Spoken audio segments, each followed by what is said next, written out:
do it, we're going to go over a few simple steps that will make painting even this an easy project. How to clean it up and prime it, get it ready for paint. It's a short segment, so we needed to find some place that the owner didn't mind if we did just a small section of the house. So we chose my house because it needs a lot of work.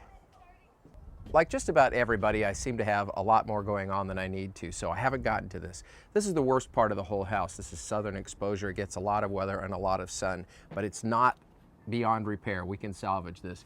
As you can see, that paint's coming off pretty easy. But even a broom, even if we took a heavy broom to that and cleaned it off, but we'll get this cleaned up and prime it and get her ready for paint.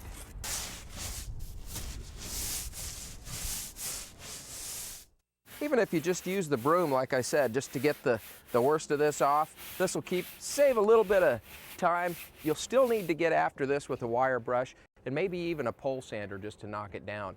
But this is real easy to fix. We'll just clean it up and throw some primer on it. As you can see, this paint scraper, it works great, but this is a rough sawn T111. It's the plywood T111, and it's going to take some of that texture off. If you want to do this, that's fine, but you're going to lose a lot of the texture. If you want to maintain it, then you probably want to stick with the wire brush, but it is a lot of work when it gets to this point. Well, if nothing else, use this as a bad example because this really is a lot of work. So try to keep your priorities in order and stay on top of it, but rest assured, if it does get to this point, it is still salvageable.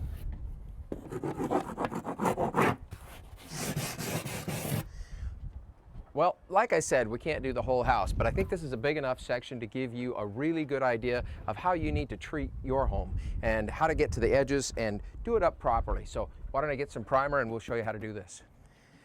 Well, I got the primer, but I just noticed we have a couple of holes here we probably should deal with before we prime. So let's go ahead and do that real quick. Actually, with this type of spackle, I think you could probably do it either before or after you prime. It should be just fine. But since I've got the texture on here, I want to use this putty knife to wipe across there and just try to keep as much of that texture in there as I can.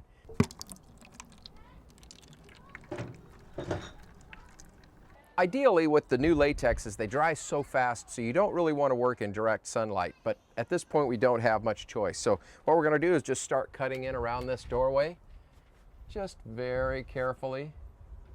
One of the things with T111 that you have to keep in mind is that groove, and there's all different types of T111, but it's kind of a pain to get into. An airless sprayer is a great tool to do this, but if you do just little bits, you don't want to try to set up an airless. And on a windy day like this, you'll have paint everywhere. So keep that in mind, but it is a lot faster than brushing and rolling.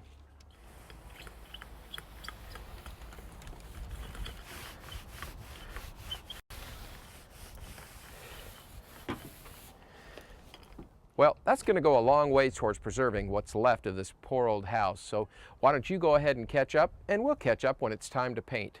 For the morning edition, I'm Eric Hughes, and that's how to do it.